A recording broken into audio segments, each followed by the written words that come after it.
on va attaquer cette troisième table ronde autour de la question du recyclage du foncier.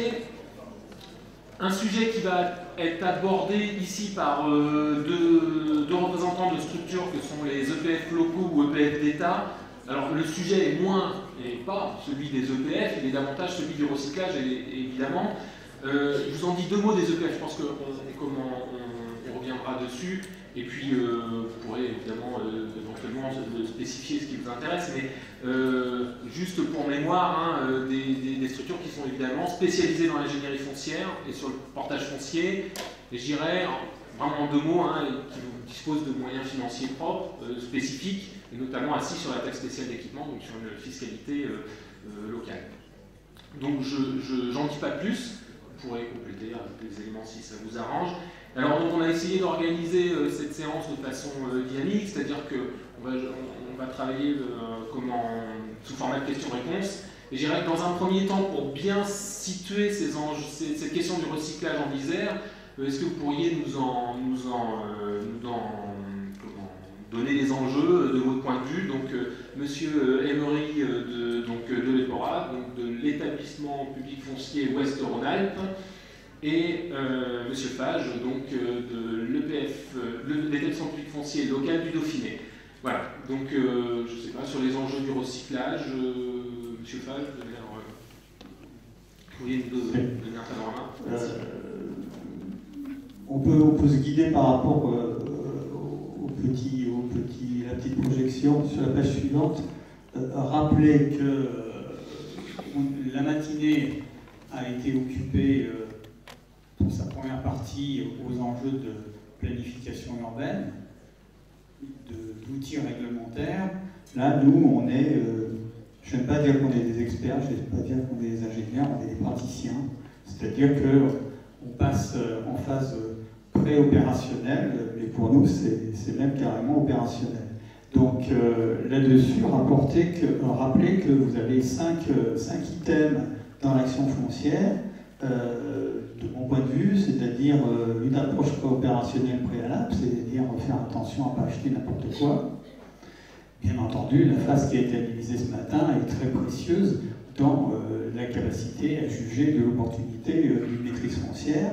Le portage lui-même qui passe par une phase d'acquisition patrimoniale, la gestion de ces patrimoines et le proto-aménagement qui doit déboucher sur une sortie de portage, une sortie opérationnelle. Voici les grands éléments du métier d'opérateur foncier tel que les établissements fonciers la pratiquent. Pour prendre l'exemple de l'EPF du Dauphiné qui travaille depuis 2003, la page suivante montre l'importance d'un stock qui peut être constitué, 98 hectares en 2014 pour une valeur de 91 millions d'euros sur 45 millions, et avec une valeur, il se trouve que le coût d'accès moyen au foncier sur le périmètre de l'EPFL touche autour de 100 euros. C'est le coût d'accès au foncier, tout mélangé, carottes, choux et épinards, appartements, maisons individuelles, locaux industriels et terrains nus. La page d'après, pour montrer qu'on arrive vers cette prégnance du tissu bâti, on a des vocations à l'habitat et à l'économie et à l'équipement public qui sont dans les éléments que vous voyez. Donc, je répète, ça nous donne un coût d'accès au foncier de l'ordre de 93 euros le mètre carré, ce qui n'est déjà pas rien. Alors, on est principalement sur le territoire de Grenoble-Alpes Métropole, parce qu'historiquement, c'est le développement. Mais il n'empêche que ce sont des enjeux importants. La page d'après, toujours pour aller très vite, c'est de montrer que sur 98 hectares, qui est le total de tous ces petites barrettes, il n'y en a que 25 qui sont des terrains purement nus. Donc c'est la prégnance du renouvellement urbain, elle est même montrée dans la nature des stocks, donc des mobilisations qui sont demandées par les collectivités à un établissement public. Après, vous avez des origines et la prégnance, la nature des biens, c'est les maisons, c'est le bâti commercial, bureau, industriel, et c'est les terrains nus. Donc là, vous avez le fait que quand on va parler de renouvellement urbain, on parle d'une grande diversité de situations. Je vais passer les pages d'après et puis je vais arriver aux papeteries des Alpes à Domaine pour dire que, très brièvement, naturellement, quand on parle de renouvellement urbain, ce qui vient à l'esprit, c'est les friches industrielles, économiques. Et Bora a accumulé une expérience extrêmement importante avec les années sur ce domaine-là. J'aurais envie de dire qu'il faut qu'on prenne conscience de la particularité du département de l'Isère. Je trouve que, pour compléter les échanges qu'il y a eu ce matin, il faudrait être conscient du fait de l'extrême diversité des situations dans le département de l'Isère par rapport à tous les modèles qu'on a dessinés depuis ce matin. On va en effet de Grenoble à la métropole, au Nord-Isère, en passant par Sud-Grésivaudan et en passant par l'Oisan, avec ce que Gilles Strapazon a dit comme importance économique. Donc mener une action foncière dans notre département, c'est de prendre conscience de cette extrême diversité des situations et des enjeux et de la nécessité que les outillages soient adéquats. Alors, pour prendre l'exemple type d'une friche, je pense que vous en parlez également, on a un cas de figure typique, c'est la cessation d'activité qui nous met, avec les collectivités, en situation de devoir réagir.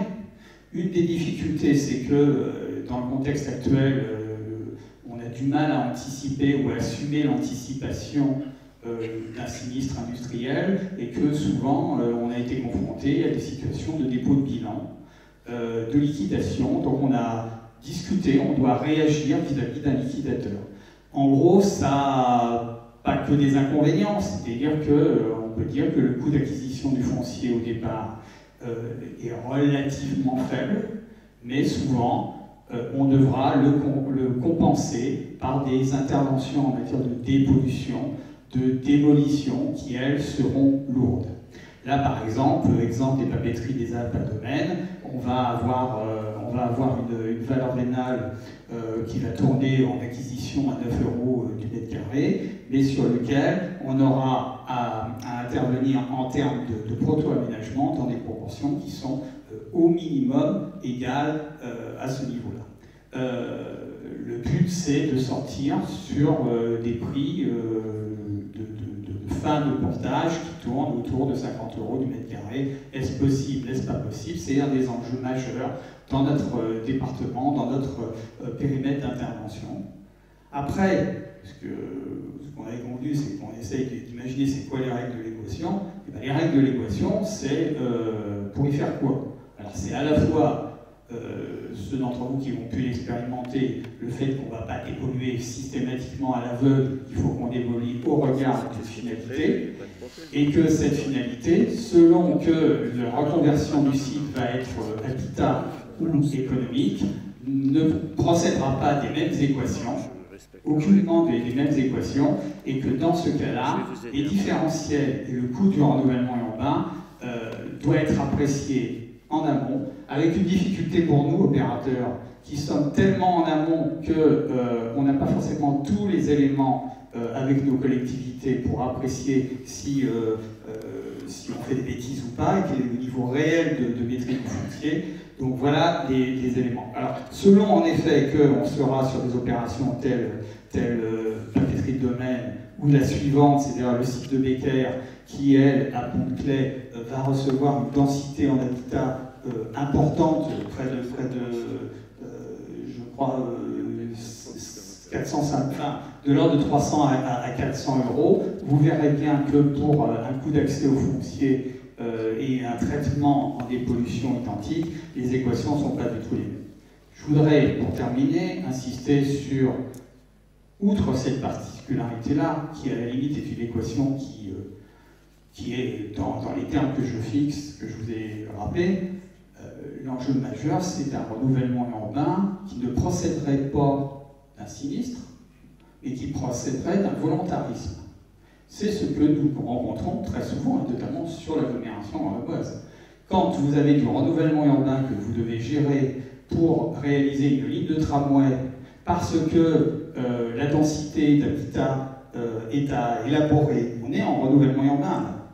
Et là, ce que j'appelle volontarisme politique, c'est le fait qu'on va acheter des biens dont la valeur vénale n'est absolument pas diminuée, dénaturée. On va acheter une maison que vous et moi, vous auriez largement avantage à habiter pendant encore 20 ans ou 30 ans, parce que les enjeux de renouvellement urbain, à ce moment-là, se posent en termes politiques, en termes de renouvellement de la ville sur la ville. C'est-à-dire la conséquence de ce qui a été dit tout à l'heure, c'est-à-dire que le SCOT demande à ce qu'on soit économe en foncier, et bien là on est sur la conséquence directe, c'est que là, physiquement, on sait à quel endroit il faut réaliser le renouvellement urbain, et que l'équation, l'économie, là cette fois-ci, elle est délicate à mener. D'autant que ces dernières années, on n'a pas réussi à avoir des coûts de production de logement qui aient diminué, pour des raisons objectives et des raisons subjectives. D'autant que traiter la variable d'ajustement par la densité, on a beau dire c'est ce qu'on veut, aujourd'hui c'est de plus en plus difficile à traiter. Donc aujourd'hui, moi ce que j'ai envie de dire comme message, c'est qu'il est essentiel de considérer que les acteurs fonciers type EPF sont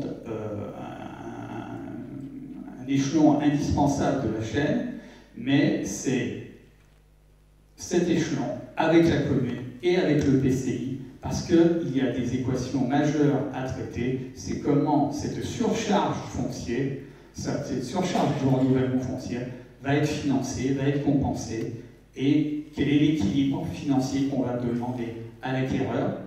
Le premier terme qui a été dit ce matin que j'ai retenu, c'est augmentation, enfin doublement du prix de la construction et augmentation de 25% des ménages, c'est-à-dire que les ménages ne sont plus la variable d'ajustement aujourd'hui, c'est l'ensemble du cycle. Et donc aujourd'hui, intervenir sur le cycle du renouvellement foncier, je voudrais insister sur le fait que c'est intervenir très très en amont sur une équation qui est extrêmement complexe et qui demande à recaler politiquement le rôle de chacun et les capacités financières possibles. Alors, merci, du coup vous avez brossé pas mal d'enjeux là, et notamment l'enjeu économique sur lequel on va revenir, évidemment, il est essentiel. Vous nous avez dit que finalement on avait des territoires et en tout cas des enjeux de recyclage assez diversifiés. Sur les enjeux, je voudrais revenir là-dessus, monsieur Henry. Bon, je vais essayer de répondre à la question initiale. Bon, c'est pas évident. Comme vous le savez, l'EPORA est né en 1998 pour essayer d'endiguer, de contrecarrer un phénomène de déprise massif des industries traditionnelles dans le département de la Loire. Armement, métallurgie, etc. J'en passe. Donc la mission initiale fondamentale, qui encore dans le dernier PPI qui s'achevait en 2013 était inscrite comme priorité, c'est le traitement des friches industrielles avec un additif qui était de consacrer le retraitement de ces friches en foncier d'activité. L'ordonnance de 2011 qui porte sur l'ensemble des EPF a un peu uniformisé les doctrines en matière d'intervention des EPF, qui sont maintenant plutôt des établissements généralistes qui traitent de l'ensemble des problématiques foncières liées aux problèmes d'aménagement, sans spécificité particulière, et notamment est inscrit en tête de gondole le fait de lutter contre l'étalement urbain. Donc cette doctrine conduit à traiter des fonciers soit abandonnés, des friches urbaines ou industrielles, et à leur redonner vie pour des raisons multiples, plutôt d'ailleurs avec un aspect environnemental. Donc la première chose auquel on se consacre, c'est d'avoir une action curative ou thérapeutique qui vise à éliminer, je dirais, des no man's land au sein de zones urbanisées. Alors, ce n'est pas le cas partout, mais vous avez la vallée du Gier ou de l'Andenne, l'habitat s'est mis autour des usines. Quand vous avez l'usine qui est morte au milieu, eh ben, ça devient nettement moins attractif comme quartier. Donc l'idée est bien de reprendre ce foncier et d'en refaire un morceau de ville vivante. C'est valable aussi pour des friches urbaines où on constate aujourd'hui sur l'ensemble de la région que les villes moyennes qui constituaient l'armature urbaine, les villes centres, autres que la métropole lyonnaise, sont en stagnation, voire aussi en légère déprise, et qu'on a un essaimage de la population, que les entreprises des secteurs dynamiques ne s'installent pas forcément là où il y avait des entreprises traditionnelles. Et donc, on a une espèce de mutation interne de la région et de mutation des comportements en matière d'habitat et d'emploi qui amène à essayer de redonner de l'attractivité à des villes, des centres-bourgs, des zones plus rurales, de façon à, je dirais, permettre une vie qui ne soit pas uniquement concentrée sur les métropoles. Bon, excusez-moi, mais venant de Saint-Étienne, je ne limite pas mon intervention à l'Isère. C'est des problèmes génériques, généraux, et c'est valable ailleurs aussi bien. Il y a bien un aspect environnemental aussi, c'est de dépolluer. Donc aujourd'hui, les missions en matière de désamiantage deviennent très complexes. Quand on a des sols industriels, on a des solvants, on a toutes sortes de pollutions inimaginables et parfois qui bougent, c'est-à-dire que ce qui est un peu liquide passe d'un endroit à un autre, donc c'est effectivement une charge immense de dépolluer. Et puis le niveau de dépollution est tributaire de la destination finale de l'opération, c'est-à-dire que pour de l'habitat ou une autre entreprise, on n'a pas le même niveau d'intervention. Je pense que dans le maintien d'une vie équilibrée, c'est-à-dire avec une métropole lyonnaise qui est dynamique et sert de poumon ou de moteur de l'ensemble de la région, il faut pouvoir recycler un certain nombre de zones sans mordre sur les franges urbaines ou les terres agricoles. Bon, vous verrez que dans l'émission, on intervient aussi sur ces zones-là, mais avec une problématique qui est plutôt de protéger un certain nombre de sites, de protéger l'agriculture, et puis aussi de préparer du foncier destiné à des compensations environnementales ou agricoles, dont on a parlé tout à l'heure. Voilà. Alors, la grande difficulté, c'est quand c'est effectivement des zones qui valent peu cher, en nominal. Il y a souvent encore quelques entreprises. On va avoir les zones commerciales qui sont désuètes, qui vont nous tomber dessus avec, je dirais, des montants de transfert des derniers actifs qui va être énorme. Rien que ça, les compensations pour qu'ils puissent partir et qu'on libère la zone. On va avoir nécessairement un temps long, et donc pour répondre à la question qui avait été évoquée tout à l'heure de faire la bonne opération sur le bon terrain, il faut se préparer longtemps à l'avance, il faut réfléchir à ce qu'est la demande, ce que sont les attentes, ce que sont les enjeux locaux définis par la planification, et essayer de... Alors nous, EPF, on s'arrête au proto-aménagement, donc il faut qu'un aménageur vienne derrière. Donc essayer de rendre du foncier utilisable pour permettre des opérations d'aménagement soutenables, équilibrées. Les communes ou la TSE ne peut pas supporter l'ensemble de déficits d'opérations, et donc il faut trouver des équilibres parfois délicats pour répondre à des enjeux, une entreprise qui doit s'installer dans une commune ou s'y maintenir, des problèmes d'habitat dans des zones tendues. Et là, par définition, l'EPORA intervient à 90-95% que sur du terrain déjà urbanisé, artificialisé, et quasiment jamais sur des terrains nus, sauf dans Creuse ou sur des franges urbaines avec une menace d'extension en tâche d'huile.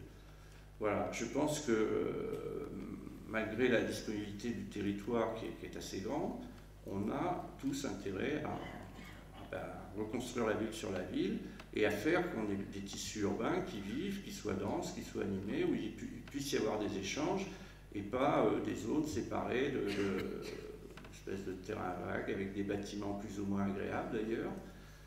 On conserve les cheminées pour la mémoire, mais sinon le reste, il faut pouvoir le réutiliser.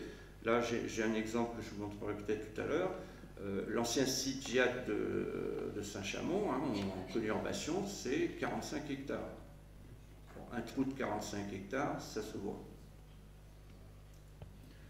Merci. Alors, c'est vrai qu'on est un peu pris par le temps, donc je vais un peu mixer deux aspects sur lesquels je vous ai interrogé. C'était comment on passe de ces grands enjeux de recyclage, etc., véritablement à une identification de secteurs où il faut intervenir, c'est quoi les modalités d'intervention, quels acteurs on met, avec quels acteurs on travaille très concrètement, et derrière, je vous incite à ouvrir sur la question des enjeux économiques, effectivement, vous avez commencé à évoquer, comment on rend un projet rentable, est-ce qu'ils sont tous rentables, enfin, comment on, est-ce qu'ils doivent être rentables d'ailleurs, c'est pas forcément dit, je ne sais pas, c'est à vous de me répondre. Voilà. Alors l'EPF, enfin l'EPORA, n'intervient que par le biais de conventions, soit avec des collectivités, soit avec des établissements publics. Donc nous sommes prestataires et les prescripteurs peuvent être l'État, la région, le département et principalement les EPCI et les communes. Donc l'action foncière n'est pas une fin en soi. Le primat, c'est que le prescripteur définisse sa politique d'aménagement, ses projets à plus ou moins long terme. Pour des communes, c'est assez difficile de voir à 15 ans, 20 ans, parfois. Il y a des fois des projets qui durent 15 ans, 20 ans, mais ce n'est pas forcément l'intention initiale, c'est la durée des procédures qui devient très bon. Donc, on a un dispositif conventionnel qui est... alors oui, ça c'est les axes d'intervention, j'y reviens pas, c'est une des suivantes. Voilà. Donc on a un principe, avec les grands EPCI et les grandes communes, on met en place pour la prochaine phase de programme pluriannuel d'intervention ce qu'on appelle une convention d'objectifs. C'est un outil général qui n'a pas d'engagement juridique direct, mais qui permet à l'EPCI ou à la collectivité et à l'EPORA de se mettre d'accord autour d'un programme d'intervention sur du moyen terme. Ça permet pour nous de faire de la programmation et de la gestion correcte, et pour la collectivité aussi d'avoir par rapport à son programme d'investissement pluriannuel une visibilité qui est à peu près assurée. L'idée, c'est ensuite en intervention directe de commencer par une convention dite d'études et de veille foncière qui consiste à améliorer la définition du programme. C'est-à-dire qu'on va faire un certain nombre d'études de potentiel foncier, de quel est le projet, quelle est l'idée, comment ça peut s'équilibrer, faire quelques esquisses économiques. Une fois que ce projet est validé, on passe à une convention opérationnelle où là, le projet est là avec un échéancier, un plan de financement, un bilan prévisionnel. On a pu, dans la convention précédente, faire quelques acquisitions foncières d'opportunités pour ne pas entraver le mouvement, mais c'est là où va se dérouler, soit à l'amiable, soit par la préemption, soit éventuellement dans une procédure de ZAC, les acquisitions, le traitement du foncier, et amener le foncier en l'état où l'aménageur peut le reprendre directement pour réaliser le projet. Voilà pour faire court. Dans le prolongement, parce qu'en effet, les EPF locaux ou d'État travaillent sur la base de programmes pluriannuels de conventionnement, donc dans ce prolongement-là, moi ce qui me semble essentiel, c'est que par rapport à ma perception du département de l'Isère, quand je insiste sur la diversité des situations, c'est que il faut vraiment qu'on vérifie avec un partenariat. On appelle aujourd'hui de plus en plus à ce que l'EPCI soit cet acteur qui accompagne la commune et le PFL dans cette capacité à accompagner également, mais avec l'ensemble. Ici, on parle de la plateforme d'ingénierie qui vient d'être mise en place. Bon, elle est encore un peu balbutiante, mais l'idée, c'est que EPCI commune prenne la vraie dimension d'un enjeu. Et quand on est dans le domaine du renouvellement urbain, encore une fois, il faut que des études de faisabilité, des études de capacité réunissent à la fois les expertises nécessaires et les décideurs, parce que, domaine, c'est facile, entre guillemets, avec tout le respect que je dois à Michel Savin, il a une extension urbaine, il a une friche, c'est pas trop pollué, et il veut faire du logement. Pour Michel, ça a été assez facile. Il y a des territoires qui ne sont pas encore membres de l'EPFL, mais si je prends par exemple le plateau du Vercors ou la Chartreuse ou l'Oisan, il y a aussi tout un patrimoine issu des années 68, des Jeux Olympiques, qui constitue un enjeu considérable tant qu'on ne sait pas aujourd'hui comment on va pouvoir le traiter. C'est-à-dire que ce patrimoine-là est là, il est présent, il a pris une dimension patrimoniale et affective indéniable, et il correspond à des modèles d'utilisation qui n'ont plus cours aujourd'hui, parce qu'on n'est plus au XXe siècle, le temps des comités d'entreprise, etc. est révolu, et on a des enjeux comme ça à traiter. Donc, voilà, le renouvellement urbain, c'est pas seulement à la friche à Domaine ou à Ponctuel, c'est tous ces enjeux-là, et donc cette économie globale, elle passe par l'ensemble de la chaîne. Je pense de toute façon, le message à tous, c'est ça. Aux nouveaux élus, aux élus que vous êtes dans cette salle, et c'est un des motifs de faire cette matinée, c'est de dire, nous sommes chacun un maillon de la chaîne, au service des élus que vous êtes, pour appréhender, même par étapes, hein, c'est-à-dire on commence par le CAUE et on finira peut-être par un aménageur, mais pour appréhender ces questions-là, il n'y a pas de recette. C'est fini le moment où, parce que moi c'est ce que j'ai envie de vous dire, il n'y a pas la recette. On ne va pas vous dire, attendez, pas de problème, vous équilibrez votre...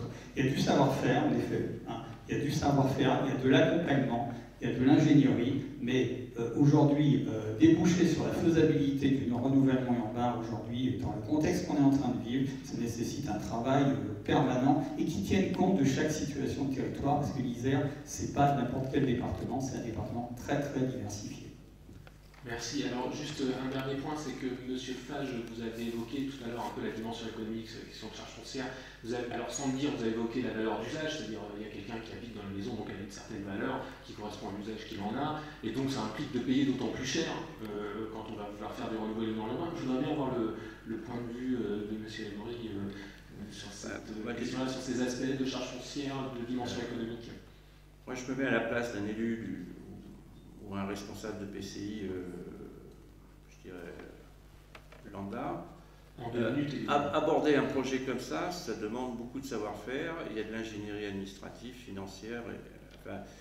Il faut effectivement être large d'esprit, mais il faut avoir une certaine expérience pour être pertinent. La génération spontanée en la matière, je crains que ça déçoive beaucoup de monde. Alors, sur l'aspect économique, nous, on a un territoire qui, par nature, ne correspond pas aux zones les plus favorisées de Rhône-Alpes. Donc l'orientation faire des opérations rentables n'apparaît pas dans notre vocabulaire.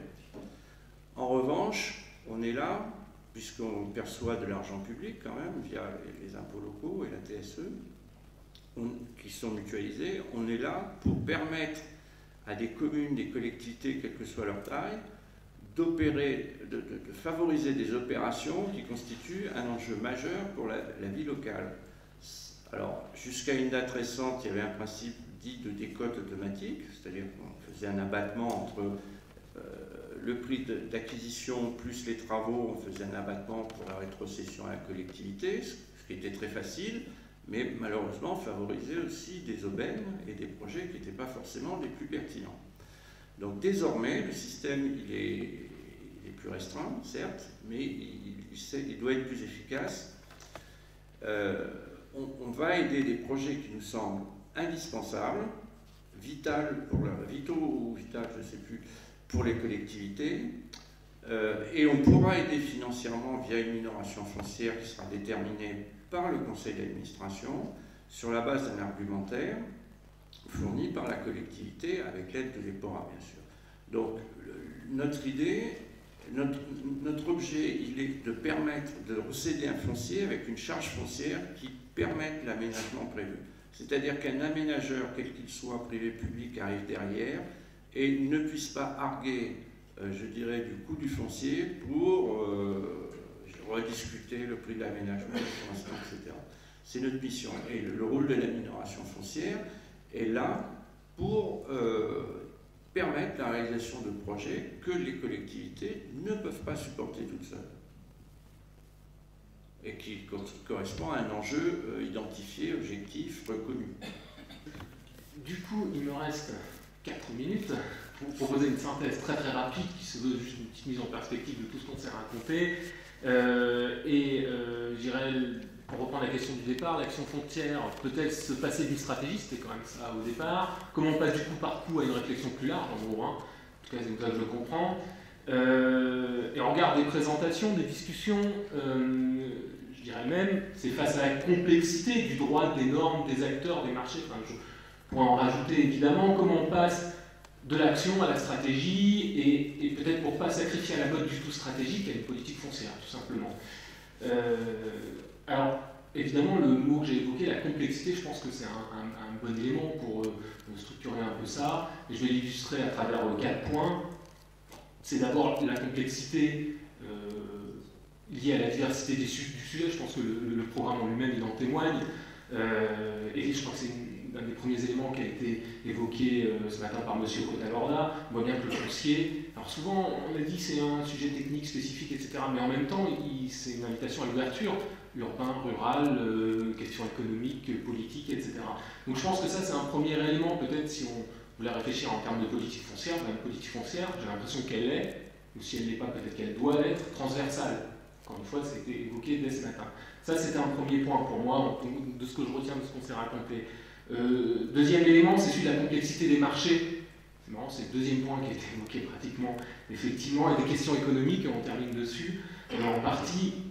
Alors des marchés, on voit bien, on est un peu déstabilisé, on a une phase de hausse historique, hein, ça a bien été souligné ce matin par Gabriel Fablet, et on ne sait pas trop, il nous a bien montré, on ne sait pas trop vers quoi on va, et on est un peu dans le flou.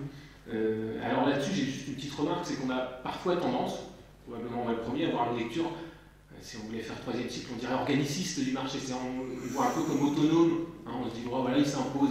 Mais là-dessus, et c'est là où je pense que on l'a bien démontré ce matin, on a des dynamiques évidemment macroéconomiques, je vous dis c'est au niveau national, voire international, hein, c'est une phase de hausse historique, et en même temps, ces dynamiques macroéconomiques, il faut qu'elles trouvent des conditions locales d'expression. Et c'est là où, d'un seul coup, on réhabilite nos politiques d'urbanisme, nos politiques foncières. Je pense que c'est un élément important, et en même temps, c'est une incitation aussi à bien prendre en compte la dimension économique au sein de tous les documents d'urbanisme qu'on peut produire, les SCOT, les PLU, etc. Et parfois, on sait que si elle n'est pas absente, elle pourrait peut-être être traitée de façon un peu plus solide. Et alors, ce que je retiens ici, pour reprendre une expression que m'a livrée Liliane Léger, c'est qu'une politique foncière, c'est possible. C'est une dimension possible, et surtout, je dirais, pour ajouter par rapport à ce que j'ai dit là, c'est qu'elle ne doit pas être abandonnée à une sorte de fatalisme de marché. Hein. Est-ce que c'est le marché qui va décider s'il y a des étalement urbains ou pas? Mais là, j'ai encore une lecture un peu organiciste du marché. Donc, pour continuer sur ma complexité, c'est également évidemment celle du droit. Alors là, on y va systématiquement, on le sait bien, dans tous les débats, à quelque échelle qu'il soit, c'est la réforme permanente, hein, c'est la multiplication des normes, etc. Je voudrais juste citer Élise Carpentier, qui est professeure de droit public à Lyon, et qui rappelait dans un article récent ce problème d'instabilité. On sait bien, il n'est pas nouveau, elle faisait remonter au moins à 1973. Donc, et non seulement de la règle d'urbanisme, mais aussi, on sait bien, des plans d'urbanisme, des documents d'urbanisme en eux-mêmes. On a peut-être aussi parfois tendance à vouloir trop encadrer. Seuls 2 articles du PLU sont véritablement obligatoires. De mémoire, je vérifie le 6 et 7, l'implantation, comment par rapport aux voies et les limites séparatives. Alors après, on pourra discuter sur pourquoi est-ce qu'on va plus loin, ce qui peut être légitime. Mais donc, ça pose une question évidemment par rapport à ces plans d'urbanisme, encore une fois, leur stabilité, à la réflexion sur comment on construit un spot pertinent sur le temps long, par exemple. Et cette histoire de temps long, elle a été aussi un peu centrale dans nos discussions, notamment sur les réserves foncières. On a beaucoup parlé d'anticipation, mais c'est aussi l'occasion de rappeler que les réserves foncières, ce n'est pas le seul outil, évidemment, d'une politique foncière. On a parlé des PLU, le droit du sol, hein, je te donne le droit de construire ou pas, et puis on a parlé aussi un peu de fiscalité. C'est moi qui ai posé la question pour relancer, mais c'est important, on l'a évoqué tout à l'heure, je pense que c'est aussi un élément important. Donc, qu'est-ce qu'on peut en retenir? Une politique foncière, elle repose sur l'anticipation, je pense que ça a été dit, et elle ne peut se construire que sur le temps long, au-delà, évidemment, des urgences. Il y a des urgences à traiter, on en est bien conscient, mais il faut arriver aussi à un moment à se positionner de cette façon-là. Et enfin, quatrième point, peut-être le plus difficile à traiter, c'est la complexité des rapports de force, évidemment, entre les différents acteurs. Je pense que ça a été illustré à plusieurs moments. On a parlé des agriculteurs à un moment au départ, et puis du CG, etc. On a vu dans le cas de Virieux comment à un moment il y a une prise d'opposition à la hussarde, hein, pour citer l'élu. Et donc toute la difficulté, j'ai bien aimé Virieux parce que cet exemple-là, parce qu'on voit qu'il y a un moment de prise de responsabilité en quelque sorte d'un élu, et puis finalement quand même une capacité à se dire oui mais attends, je ne vais pas faire tout seul, il faut bien pouvoir discuter, comprendre les logiques des gens qui sont là, des autres acteurs, et arriver à travailler avec eux. Donc ça c'est une vraie difficulté. Et comment, je dirais, c'est un travail entre du public, du privé, etc. Mais on a suffisamment aussi évoqué la coopération entre élus, entre collectivités publiques. Et alors c'est évidemment un peu tautologique maintenant de dire il faut que les collectivités, notamment les communes, travaillent les unes avec les autres. Mais j'ai aussi, c'est les intercommunalités. Il ne faut pas oublier qu'ils doivent travailler les unes avec les autres, parce que sinon on ne s'en sort pas. Hein, on fera des intercommunalités, des supracommunalités, d'intercommunalités, quand on verra qu'il y a des enjeux contradictoires. Donc ça, c'est pas évident. Qu'est-ce qu'on doit en retenir? Évidemment, enfin, qu'est-ce que moi j'en retiens? C'est peut-être, évidemment, qu'une politique foncière va impliquer de mobiliser les acteurs compétents, ça c'est important, et de comprendre surtout leur logique. Et ce que je disais, non seulement privé-public, mais aussi au sein entre collectivités voisines. Voilà, je ne vais pas aller plus loin, je ne sais pas si j'ai respecté mon temps, vous voyez, moi-même je n'ai pas respecté. Et pas de recette, je pense que c'est un élément important pour terminer. Tous ces éléments-là, évidemment, en plus s'inscrivent dans une dynamique, donc c'est d'autant moins évident que on est dans des logiques qui sont changeantes, évolutives. Et je voudrais, pour terminer, remercier les intervenants que j'ai un peu brusqués sur le temps de parole. C'est un peu le jeu qui veut ça. On est peu de choses. Et donc, on a le buffet qui nous attend. Donc, je vous souhaite un bon appétit et je vous remercie pour votre attention. Merci. Et il faut leur dire de revenir cet après-midi.